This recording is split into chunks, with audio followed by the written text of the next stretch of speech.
At this point in the fantasy season, every win matters. That's why today we're talking widely owned two-start pitchers, and we've even got a nice little streaming option for you coming up next.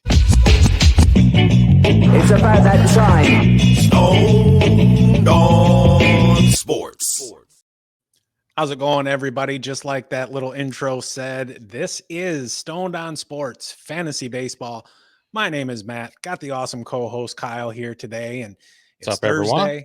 We're talking pitching, and hopefully I sound all right. I did spend a good amount of time today with a dude having his fingers in my mouth.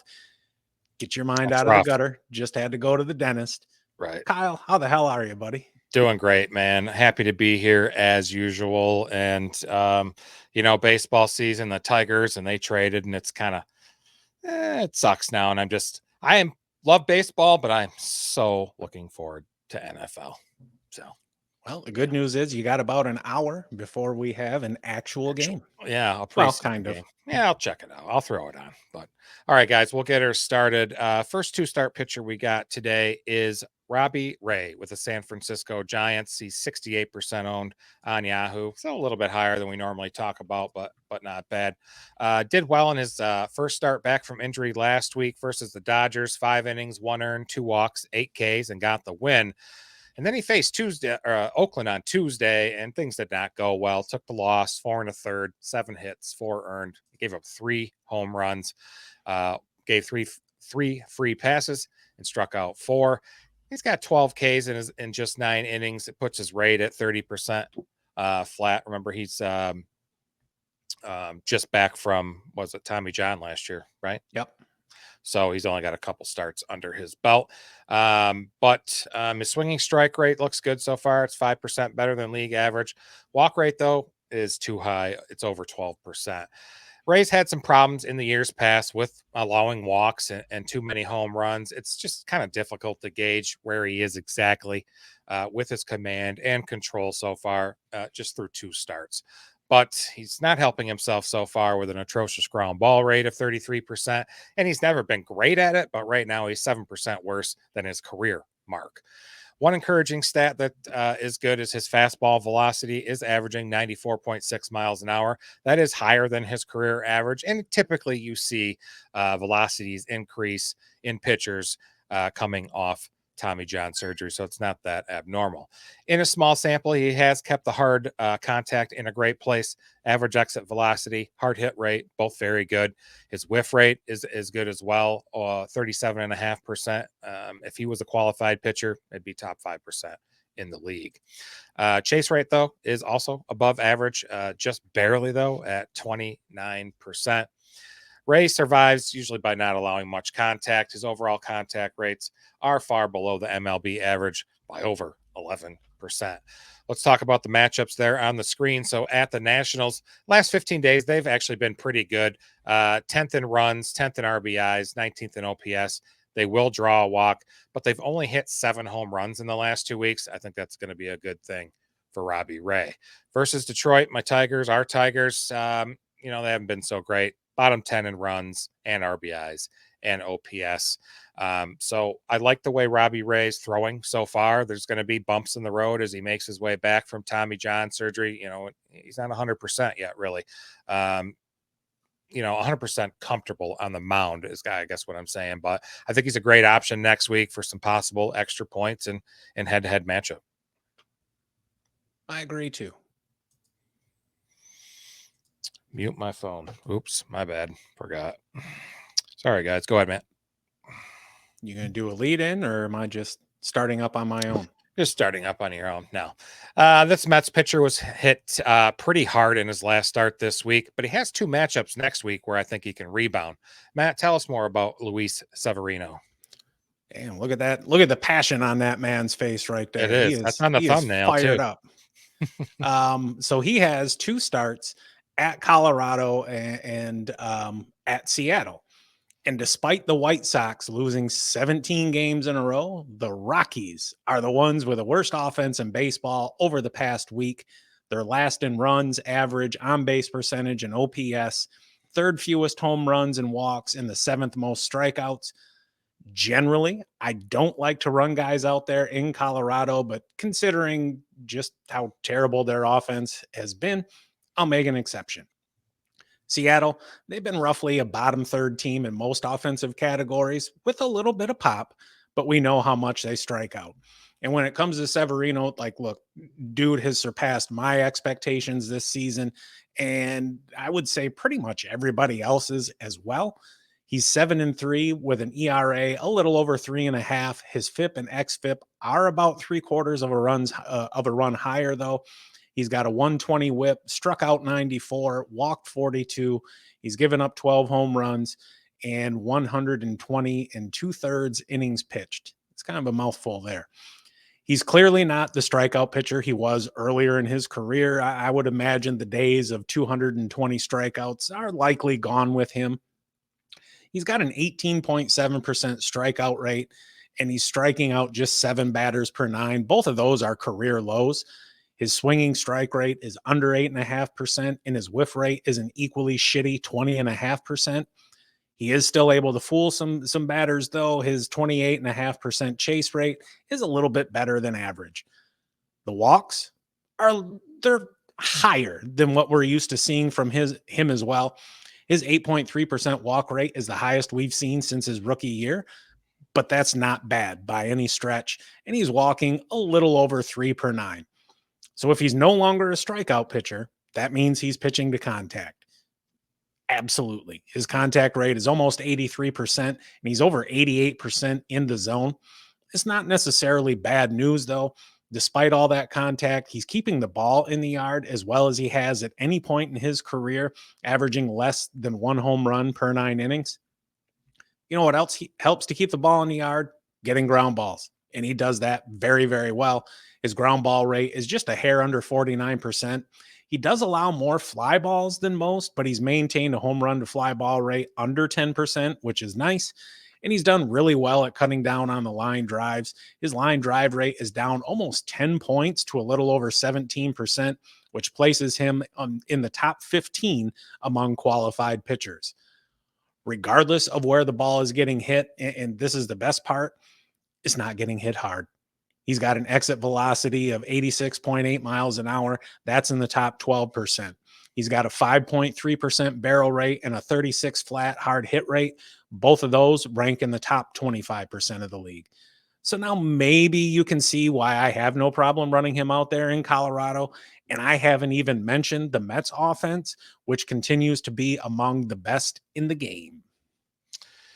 So you can see on here, it says we have 0 viewers. The guys cannot see us. It still says upcoming on YouTube. So thank you, YouTube, and thank you, StreamYard, for effing us today. I really freaking appreciate it. Supersonic can't see a damn thing either, he says. So fantastic. Can they hear us? They can. I have no idea. Oh. They can. I'm communicating through the thing. They just say they can't see anything. Still says upcoming. So I guess it's not working. So Yep. That's fantastic. I don't even know what to do. So I guess we'll just keep talking. Yep, that'll work. Alrighty, brother. Catch the replay, everyone. No kidding.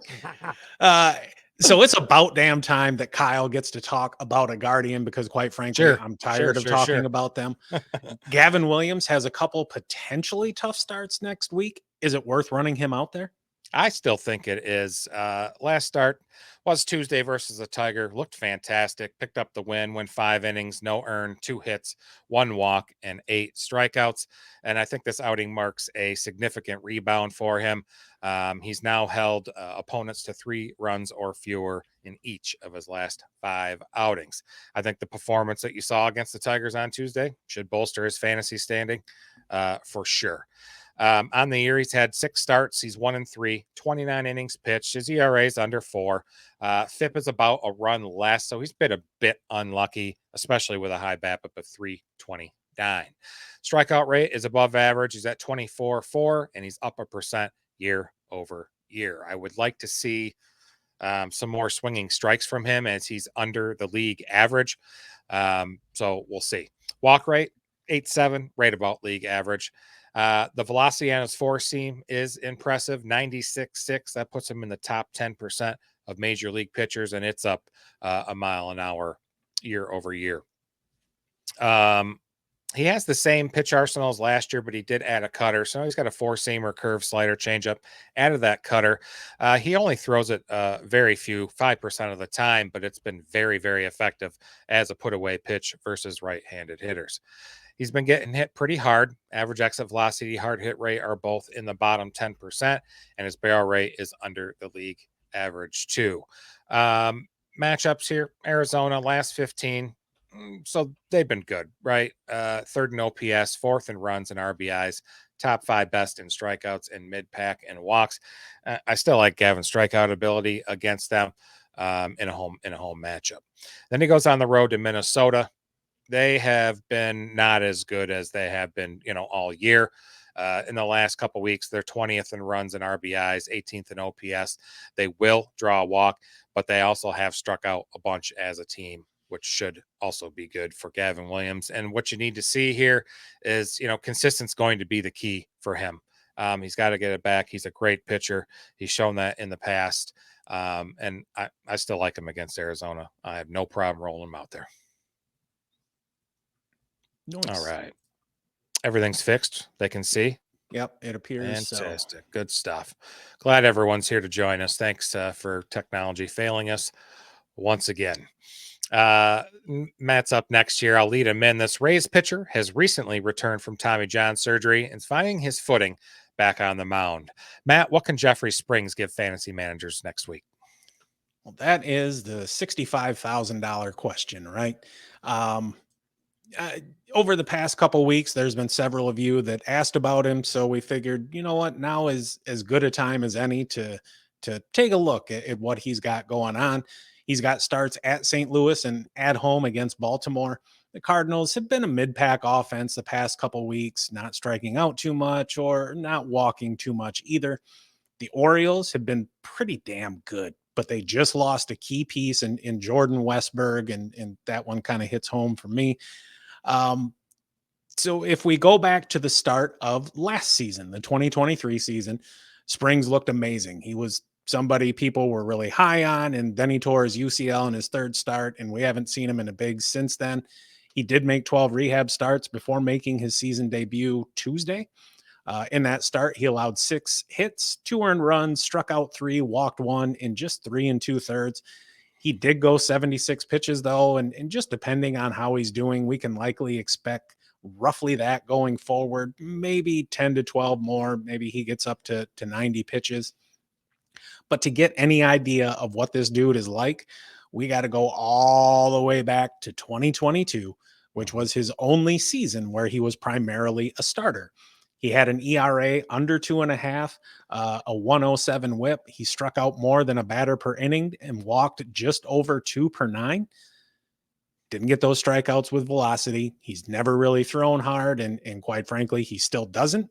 But he's got a ton of swing and miss, and he showed us that he still got it during his rehab time down in AAA. But you got to remember, it's AAA, right? What he does have going for him is a delta between his four-seamer and changeup that's around 10 miles an hour. And I know I've not really talked about that in a while, but just as a refresher, when you have that kind of difference in velocity between your two primary pitches, it makes it incredibly difficult to sit on one pitch and adjust to another. He excelled at limiting hard contact really throughout his career, with exit velocities that ranged anywhere between 86.5 miles an hour and 88. Hard hit rates in the mid 30s and solid barrel rates. He's typically been a fly ball pitcher that gets pulled, so that will present some volatility in terms of home runs. He himself is also going to be pretty volatile as he rounds into form. The Baltimore start is a little scary, and if I'm being honest, I prefer to just start him against the Cardinals. But if I'm really in need of the innings, I'll run him out there for both. You're dealing with a lot of unknowns here, right? Because unlike Robbie Ray, who's coming back from injury, Jeffrey Springs does not have the track record at all. Like I said, we've got that one season where he's primarily a starter. He spent another 3 or 4 years before that where he was a reliever. But on the flip side, Tampa Bay and a lot of other teams have had some success converting relievers to starters. I mean, look at Seth Lugo. He's been doing fantastic this year. And you got Jordan Hicks out in San Francisco, who started out great, and now he's, all right. But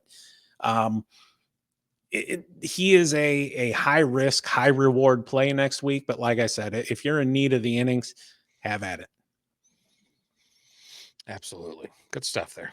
Yeah. A lot of talk on this podcast about Jeffrey Springs. I know we've had a lot of questions about him over the last month. Yep, absolutely we have. And it's time we give our audience what they want. Sure.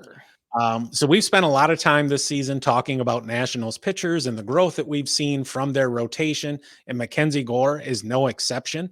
Aside from strikeouts, what does he bring to the table for us? I love the matchups against the Giants and the Angels. I forgot that he was number 3 overall pick in 2017. Completely forgot about it. This is his 3rd year in the league. His most recent start was yesterday. It was no bueno. Okay.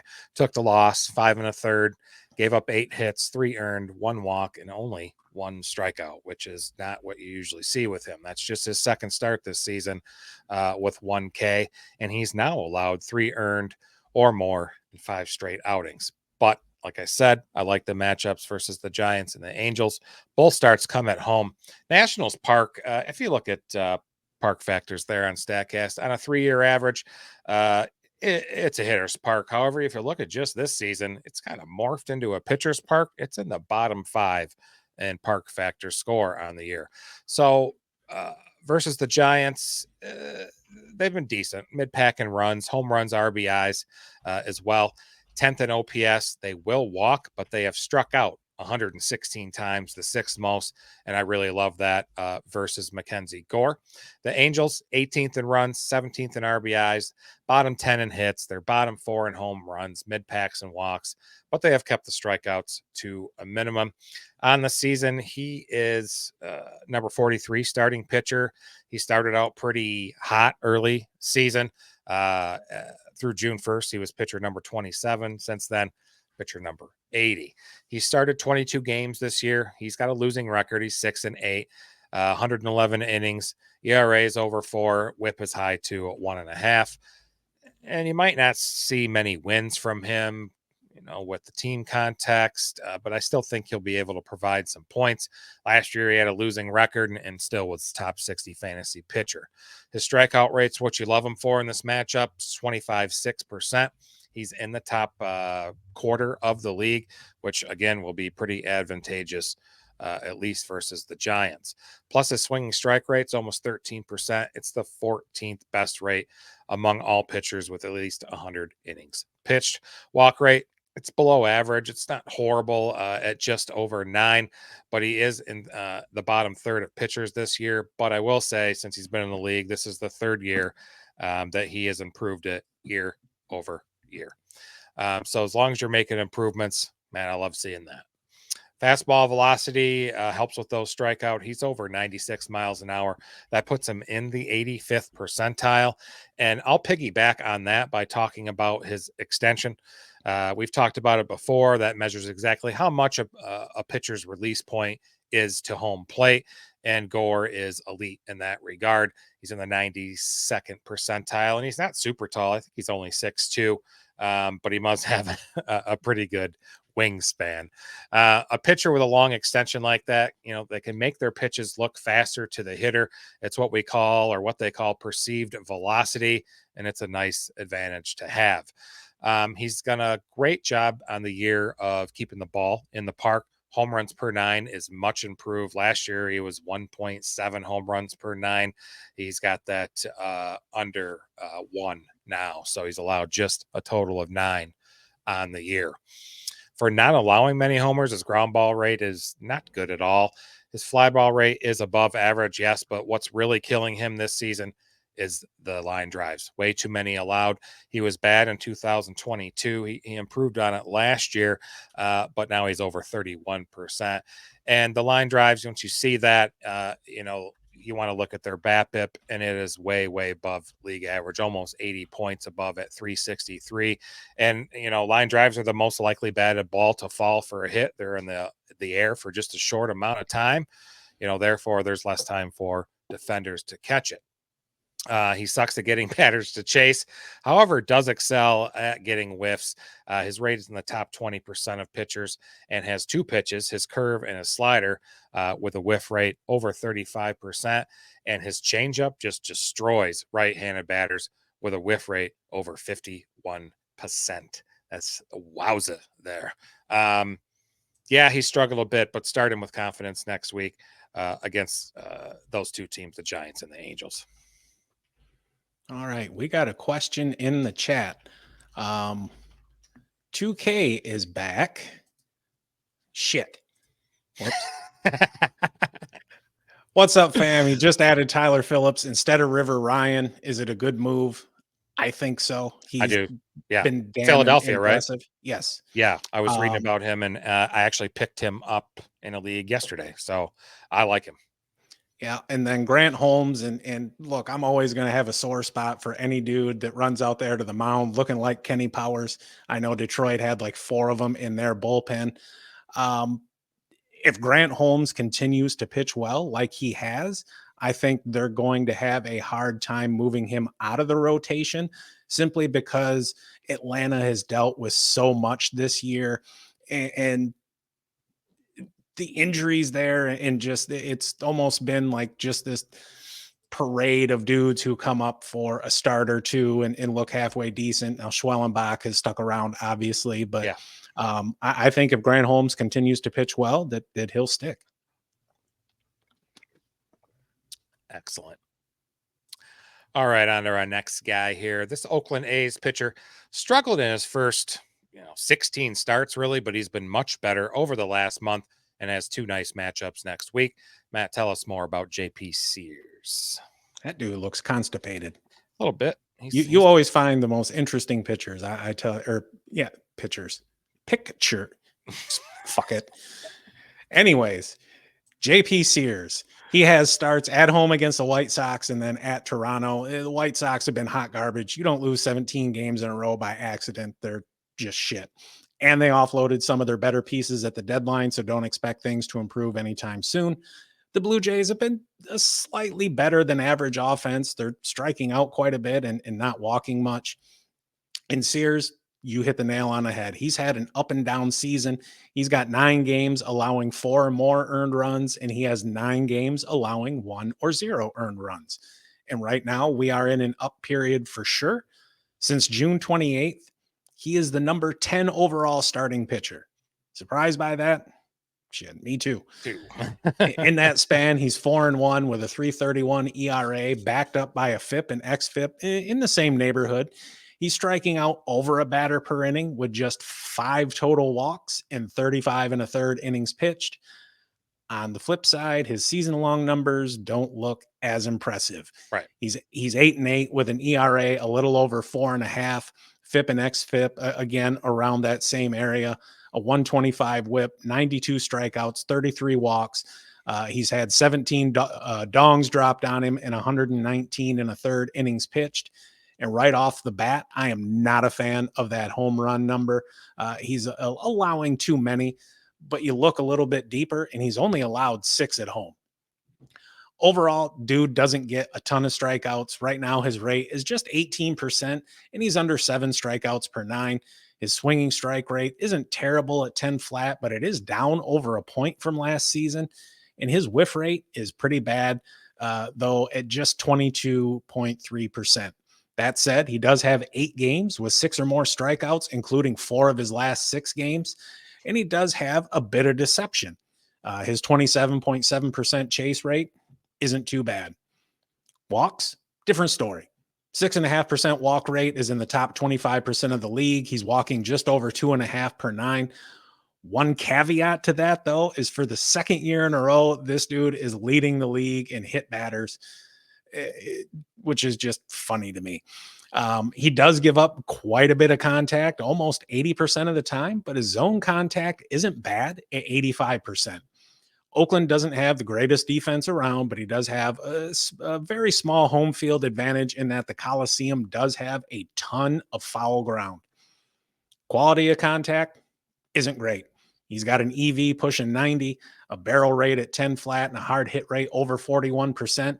He does induce a good amount of weak contact, though, well more than the league average. So, we'll take that. He's decidedly a fly ball pitcher with a rate of almost 31.5%, but he's doing well at limiting line drives. That's helped him hold a 283 BABIP, which is right at his career average. Oakland's offense, not among the best, but they got some pop in that lineup, so there's a good chance he'll get a decent bit of run support. Obviously, the White Sox start is better, and if you just want to stream him against them, I get it, but I am perfectly fine running him out there against both of those teams. Heck yeah. Good stuff in the chat here. We're all, if people were saying I'm smoking and you're not smoking, and I'm like, well, I don't know. I'm smoking a nicotine vape, but all anyway. right. So I think we can all get on board with a pitcher that doesn't beat himself, but can we count on David Festa to do more than that? Yeah, I think he could. Pretty good prospect. He's number 4 prospect in the Twins organization. I think he's their best pitching prospect. Honestly, he did take the loss Monday versus the Mets. Didn't really have a lot of run support there. Gave up 2 earned on 3 hits, 1 homer allowed, a walk, but did have 6 Ks over 5 innings. And he tossed a total of 68 pitches, 44 for strikes, generated 9 whiffs, and had a swinging strike rate over 13%. So that's pretty good. That's what you like to see. He's appeared in 4 games. 3 of them were starts. He's 1-2 on the year, just over 19 innings pitch. All right, his ERA is high, right? It's just a tick under 7, and his WHIP is 140 flat. Worth noting, his xFIP is 3 runs less than that 7 ERA. That is some atrociously bad damn luck right there. And the batting average against and BABIP are both about 40 points higher than league average. That one appearance I mentioned that wasn't a start, it was versus the Phillies. He was deployed there as a bulk reliever, and boy, did he do well against a hell of a good Phillies lineup. I mean, they're the best team in baseball record-wise. He struck out 7 over just 4 innings of relief while giving up 1 earned on 4 hits and 2 walks. His strikeout rate on the year is over league average, just under 25%, and his walk rate's half of league average. You like to see that. He relies on 3 pitches. His primary pitch, which is a 4-seamer, it's got an average velocity of 95.5 miles per hour, and that puts that pitch in the 74th percentile. A slider that's been doing allowing too much slugging, I'll say, but it's the reason why his overall chase rate is so good, almost 32%. That's damn good. Small sample size, of course, but good. And he also rounds that out with a changeup. It's got a 34% whiff rate, and it's striking out batters over 27% of the time. So he continues to have problems keeping the ball in the yard. He's got a home runs per 9 of 2.79. He's allowed 6 homers in 19 1/3 innings. With those home runs, you might guess he's allowing too much hard contact, and you would be right. So his average exit velocity, hard hit rate are both below league average, and all those homers he allowed were all barrel balls, putting his barrel rate at just under 14%. That's no bueno for sure. Matchups at the Cubs. Last 15 days, not very good. Bottom 5 in hits, runs, RBIs, OPS, and home runs, that's going to be huge for Festa. If they're not hitting home runs and he gives up too many, that's a nice matchup there. And then versus Cleveland. Cleveland's a great team, right? But they've really cooled off the last couple weeks. Bottom 5 in hits, runs, RBIs, OPS. They're 24th in home runs. Also, hopefully good for Festa. I mean, the only home run threat there is Jose Ramirez. So, I like it. He has struggled. The Twins lineup has been one of the best in baseball. They score 4.86 runs per game. So that should hopefully give him some support. And right now, his rotation spot looks pretty secure. The Twins didn't do a dick in adding any rotation help at the trade deadline, surprising to some, myself included. But, he's very low owned. It's slight desperation play. Probably so is the next guy Matt's going to talk about, but it's worth a shot if you're desperate. Sweet. All right, last guy to go. We got an Angels pitcher to talk about.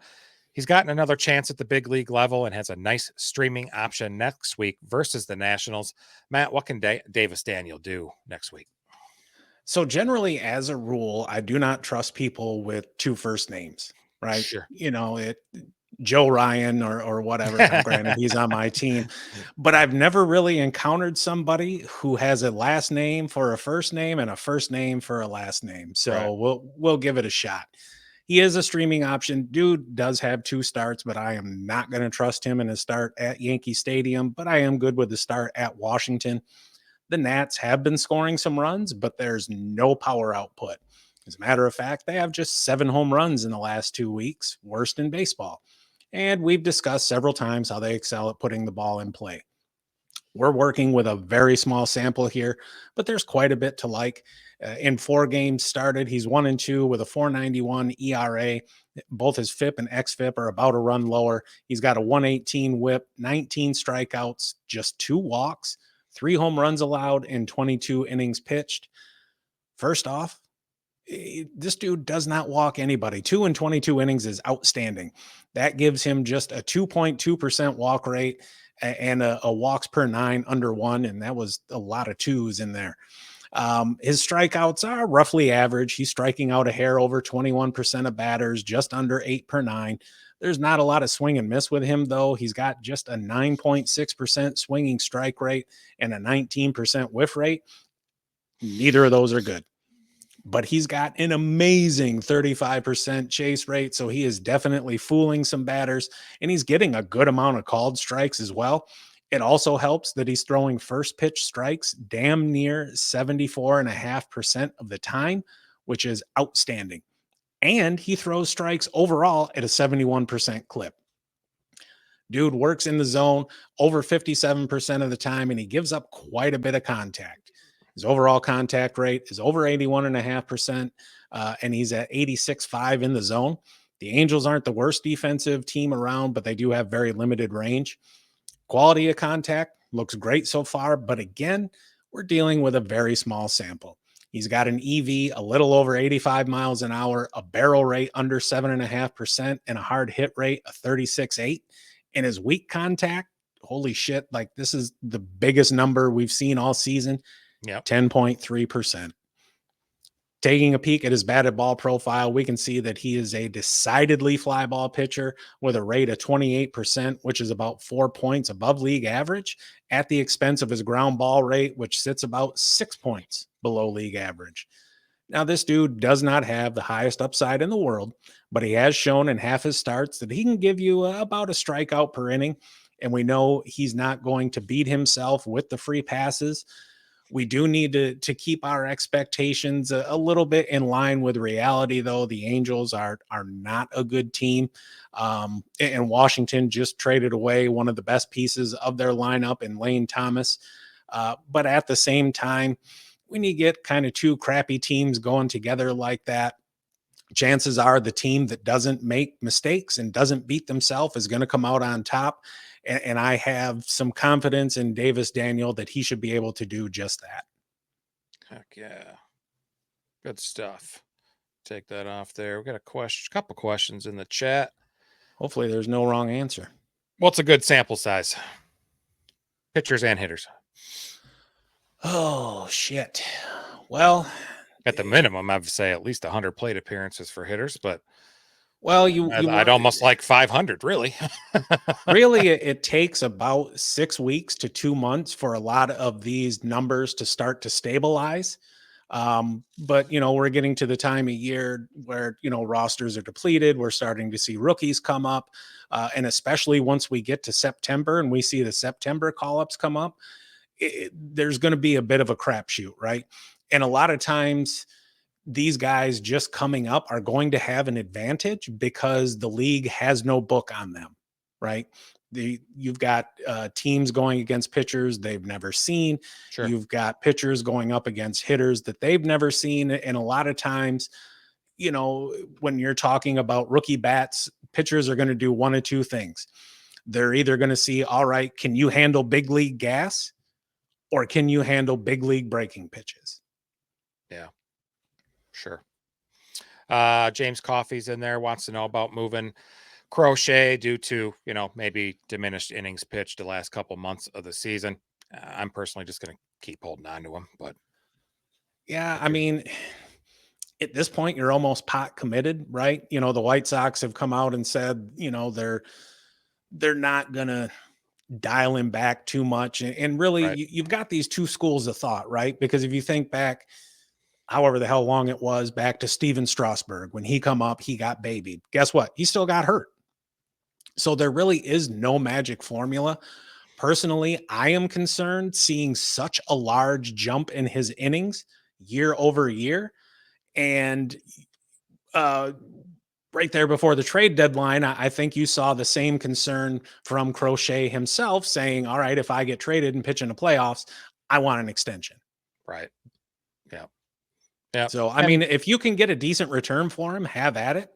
I know it is going to suck. We get to September and you get in the playoffs, and now all of a sudden a dude who's been a very key piece of your rotation is no longer available, or maybe he's only going out there for 4 innings and now he's no longer eligible to even get you a win. That can hurt. For sure. Good question, James. Always here to help. 2K's got a question. Who's the better ad? Xavier Edwards, Cowser, Churio, Jackson Merrill, Tommy Pham, and would you drop Bogarts for Jackson Merrill has been outstanding. He's been good. That guy in our baseball league that lives on the West Coast, Padres fan, he was talking him up very big, and he's been good. To change positions to make a team, solid guy. Yeah, out of that group, that's who I'd pick up. Xavier Edwards is hot right now, but I don't really see that continuing. Churio has come along as the season has went on, but Jackson Merrill, beginning to end, has been the most consistent of that group. As for dropping Bogarts, I don't necessarily know that he's washed up, but he's getting ready to step into the shower. So Yeah. I think he's getting towards the end of his usefulness and relevance in fantasy. Heck yeah. Hope that helps you out there, 2K. Anthony's here, man. Not so silent majority. Glad to make it. You guys are the best. Do you trust Garrett Cole this weekend? Oh, crap. I forgot who he has. Yeah, I'm going to trust him. That long layoff is a little bit concerning, but at the same time, we talked about it earlier, right? When we were talking about Jeffrey Springs and Robbie Ray. Garrett Cole's got the track record. He was, pretty much every year for the past 4 or 5 years, he's arguably been the best pitcher in baseball.